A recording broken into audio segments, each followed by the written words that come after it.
நம்ம பெண்கள் முறையா பருதானி தான் என்ன செய்றாங்க, ஆர்ப்பாட்டத்துக்கு வர்றாங்க. அதுல மார்க்கத்துக்கு எந்த விதமான தப்பும் கிடையாது.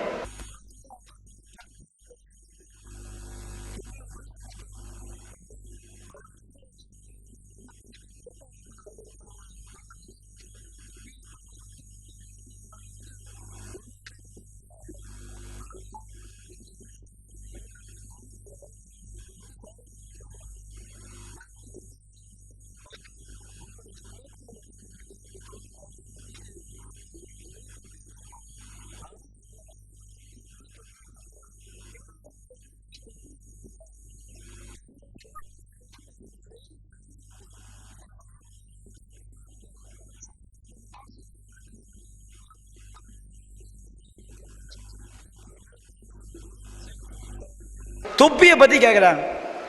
தொப்பி என்பது ஒரு ஆடை. தொப்பி என்பது ஒரு ஆடை. நபிகள் நாயகம் ஸல்லல்லாஹு அலைஹி வஸல்லம் அவங்க வாழ்நாளில் தொழும்போது தொப்பி போட்டான கூட்டுதுவா கேட்டமா இல்லையா? 10 வருஷம் தொழுது இருக்கிறாங்க. தொழும்போது தொப்பி போட்டான் ஒரு ஹதீஸ் கிடையாது. இன்னும் சொல்ல போனா தொழும்போது தொப்பி போடுறதுங்கிறதுக்கு 150 ஹதீஸ் காட்ட முடியும். மறைமுகமா அது இருக்கும். நபிகள் நாயகம் பள்ளிவாசலுக்கு வருவாங்க, குளிப்பு கடமையை குளிக்க மறந்து வந்துடுவாங்க. இக்காமத்தான் சொல்லி ஆகும். வேகமாக போய் தண்ணி அள்ளி மேலே ஊற்றிட்டு தண்ணி சொட்ட சொட்ட வந்து என்ன செய்வாங்க, தொலை வைப்பாங்க. நபிகள் நான் என்ன தேய்ச்சி தலை செய்வீங்க தான் வச்சுக்கிடுங்க, அதில் நிறைய முடிகள் வெளியே தெரியாது. நபிகள் என்ன செய்வாங்க, அவங்க வந்து நடு வயிறெடுத்து என்ன செய்வாங்க, சீவுவாங்கன்னு ஹதீஸில் பார்க்குறோம். நபிகள் நாயகத்துடைய முடி என்ன செய்யும், அவங்களுடைய பெடரி வரைக்கும் இருக்குன்னு ஹதீஸில் பார்க்குறோம். நபிகள் நாயகம் ஸல்லல்லாஹு அலைஹி வஸல்லம் இந்த மாதிரி ஒரு சஹாபி என்ன செய்கிறாரு, தலைமுடி பரட்டையாக இருக்குது. அப்போ நபிகள் நாயகம் சொல்கிறாங்க, நீங்கள் வந்து தலைமுடி யாருக்கு நிறைய இருக்குதோ அவங்க அதை மதிப்பளிக்க நல்ல எண்ணெய் தேய்ச்சி சீவிக்கட்டும். இப்படி ஹதீஸில் வருது. இப்படி ஏராளமான ஹதீஸ்கள் நபிகள் நாயகம் ஸல்லல்லாஹு அலைஹி வஸல்லம் அவர்கள் தலையை மறைக்காமல் இருந்தாங்கன்னு வருது.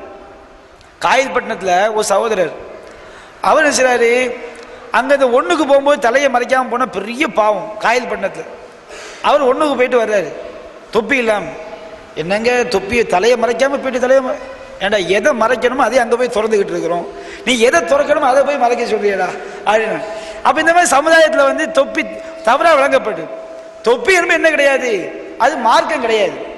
ஒருத்தன் ஆடையாக நினைச்சு போடுறான், அது தப்பும் கிடையாது. இப்போ அல்லாஹ் சொன்னான் குர்ஆன்ல, ஹுது ஜீனத்தக்கும் இந்த குல்லி மசாஜிது, நீங்கள் தொழும்போது உங்களை அலங்கரித்துக் கொள்ளுங்க அல்லாஹ் சொல்றான். தொப்பி போடுறது மட்டுமா அலங்காரம்? இன்னும் சொல்ல தொப்பி அலங்காரம் கிடையாது. நிறைய பேர் எதிரமா தொப்பி போடுறான், தலை செய்ய மாட்டான், அழுக்கா இருக்கும், அதை மறைக்க தொப்பியை போட்டு வந்துடுவான். அப்போ தொப்பி போடாமல் இருக்கிறது தான் நம்ம தொழும்போது அலங்கரிக்க சொல்றது. அலங்காரம் ஆடை அணிஞ்சு தொழுவுறது. தொப்பி போடுவது அலங்காரம் சொன்னோம்னா கோட் போடுவது அலங்காரம் தான், கூலிங் கிளாஸ் கண்ணாடி போடுறது அலங்காரம் தான், பவுடர் போடுறது அலங்காரம் தான். அப்போ நீங்கள் பள்ளியாசம் என்ன செய்யணும், ஒரு பவுடர் டப்பா வாங்கி வைங்க, ஒரு கோட் வாங்கி, தொப்பி மட்டும் வாங்கி வைக்கிறீங்களா இல்லையா, அந்த தொப்பியை பார்த்தா அழுக்கடைஞ்சு அது லேப்பில் கொடுத்து பரிசோதனை பண்ண வச்சுக்கிடுங்க. அதில் எத்தனை நோய் அதில் இருக்குன்னு தெரியாது. ஒரு தொப்பியை ஒருதம் போட்டால் அதில் வந்து ஒன்றும் இருக்காது, கண்டவனும் போட்டான்னு வச்சுக்கிடுங்க. தலையில் பொக்குளம் உள்ளவன் போடுவான், அது மாதிரி தலையில் நோய் உள்ளவன் போடுவான், வங்கு உள்ளவன் போடுவான், எல்லாரும் போட்டு போட்டு கலத்தி வைக்கிறாங்க. எதுக்குப்பா? தொப்பி வந்து அலங்காரம், தொப்பி சுன்னத்து. தொப்பி மட்டுமா சுன்னத்து? தாடி வைக்கிறது என்னதுதான், தொப்பிக்கு ஹதீஸே கிடையாது, தொப்பிக்கு ஹதீஸே கிடையாது. தாடி வைக்கிறது நபிகள் நாயகம் முஷ்ரிக்கீன்களுக்கு மாறு செய்யுங்கள், மீசையை ஒட்ட கத்தரியுங்கள், தாடியை நீளமா வளருங்கள் சொல்றாங்களே. அப்ப எல்லா பள்ளிவாசலும் செய்யுங்க, ஒரு ரெடிமேட் தாடி செஞ்சு மாட்டுங்க. எப்ப தாடி வைக்கிற சுன்னத்து எத்தனை ஹதீஸ் இருக்கு. ஒளி செய்யும்போது தாடியை கோதி கழுவுவாங்கன்னு இருக்கு. இயற்கையான சுன்னத்துல ஒண்ணு தாடி வைக்கணும் இருக்குது. முஷ்ரிக்கீன்களுக்கு மாறு செய்யுங்கள், தாடி வைங்கன்னு இருக்குது. மீசையை ஒட்ட நறுக்குன்னு இருக்குது. பள்ளியாசல கத்திரி வாங்கி வைக்கணும். எவனாவது கொஞ்சம் மீசையை பெருசா வச்சுட்டு வந்தானா மீசையை ஒட்ட நறுக்க சுன்னத்து. நீ என்ன செய்ய, மீசையை ஒட்ட நறுக்கிட்டு தான் தொழுகைக்கு வரணும். சொல்லுங்க, தாடி வைக்கிறது சுன்னத்துன்னு இருக்கு. அப்ப நீங்க என்ன செய்யணும், தாடி வைக்காதவங்க தான் தொழுகைக்கு வந்தா தாடியை வச்சுட்டு தான் வேணும்னு சொல்லணும். அது தொப்பிக்கு மட்டும் அது உண்மையை சுன்னத்தா இருந்தா செஞ்சா செய்யறவன் நன்மை கிடையாது. உனக்கு என்ன வந்ததுங்கிற சுன்னத்து ஒரு நுகர் தொழுகைக்கு பின்னா 2 ரக்காத் சுன்னத்து, தொழாம எஞ்சி போறான், நீ கதவை பூட்டி தொழுட்டு போன்னு சொல்ல முடியுமா? சுன்னத் தொழுது அவனுக்கு நன்மை, தொழாட்டா அவனுக்கு தீமை.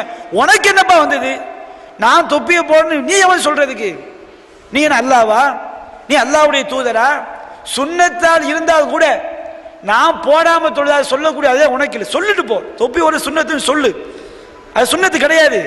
உன் கருத்தை சொல்லு. லுகர் தொழுதா எஞ்சி போவேன், நான் துவா செஞ்சுட்டு போன்னு சொல்லு. நீ யாருங்கிற? துவா செஞ்சு எனக்கு நன்மை கிடைக்க போகுது, நீ அதை மார்க்கம் நினைக்கிறியா? சொல்லு. எப்ப துவா செய்யாம போவாத, செஞ்சுட்டு போன்னு சொல்லு, சுண்ண தொழுட்டு போன்னு சொல்லு.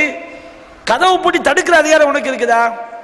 அப்ப நான் தொழும்போது தொப்பி தலையில கொண்டு வைக்கிறது உனக்கு ஏன் அதிகாரம் கொடுத்தான்?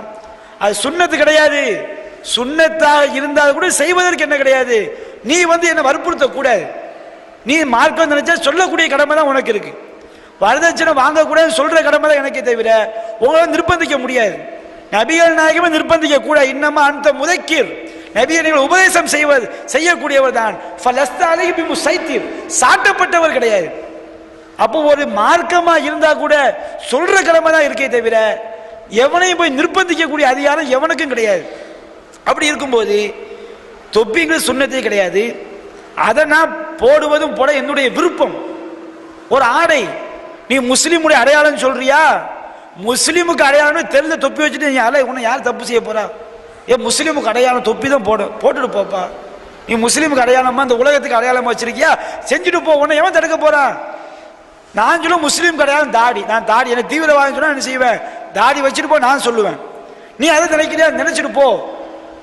ஆனால் அடுத்தவன் நிர்பந்திக்கக்கூடிய வேலை உனக்கு கிடையாது. நான் பிஜே தொப்பி போட்டிருக்காரு, பிஜேக்கு வழுக்கு மண்டை, அதனால அவர் என்ன செய்யறாரு? தொப்பி போடுறாரு. அவருக்கு என்னது? தொப்பியை கலத்தானு வச்சுக்கிடுங்க. மண்டை புள்ள சின்ன பிள்ளைய, அவர் சின்ன ஆளா இருக்கும்போது கிப்பி வச்சிருப்பாரு, முடிய சூப்பரா இருக்கும். அப்போ தொப்பி போட மாட்டாரு. பிஜேவுடைய பழைய பயான்கள் தான் போய் பாருங்க, ஜெபமணி விவாதம்லாம் இருக்குது. ரொம்ப சின்ன ஆளா இருப்பாரா இல்லையா? என் வயசுல பிஜே இருக்கும்போது அவருக்கு தலையில் தொப்பி கிடையாது. தலையை அழகா வாரி சீவி இருப்பார். அது முடியலாம் அப்படி என்ன செய்யும்? தலை சுருட்ட முடியா இருக்கும், சிங்க மாதிரி இருப்பார். பயான் பேசும்போது என்ன செய்வாரு? தொப்பி இல்லாம தான் பழைய பயான்கள் எல்லாம் இருக்கும்.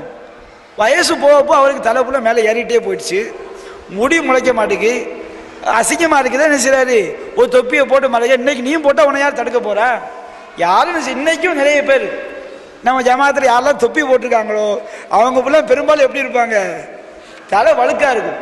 அதனால அவர் பிஜே செய்யறதா மார்க்கம். அவர் குரானை சொன்னா ஏத்துக்கிடும், ஹதீஸை சொன்னா ஏத்துக்கிடும். மார்க்கம் இல்லாத அவர் அழகான சட்டையை போடுவார், சட்டை போடுவார். அதுக்காண்டி அவர் புழு நல்ல சட்டை போடுறான்னு சொல்லி நீங்க போடுங்க சொல்ல முடியுமா? அவங்கவுங்க வசதி தகுந்த மாதிரி என்ன செய்வாங்க? போடுவாங்க. அதனால அவர் செய்வது மார்க்கம் கிடையாது. குரான் சொன்னால் ஒருவர் சொன்னால் ஏற்றுக்கொள்ளலாம். அப்ப தொப்பி என்பதுக்கு இஸ்லாம் சம்பந்தம் கிடையாது. அது பின்னாடி முஸ்லீம்களுடைய கலாச்சாரமா வந்திருக்கு. ஒரு அதை போட்டாலும் தப்பு இல்லை, போட தப்பு கிடையாது. மார்க்கம் என்னென்ன செய்யக்கூடாது, அது சொல்லக்கூடாது. எதை நாம சொல்றோம்? அல்லாஹ்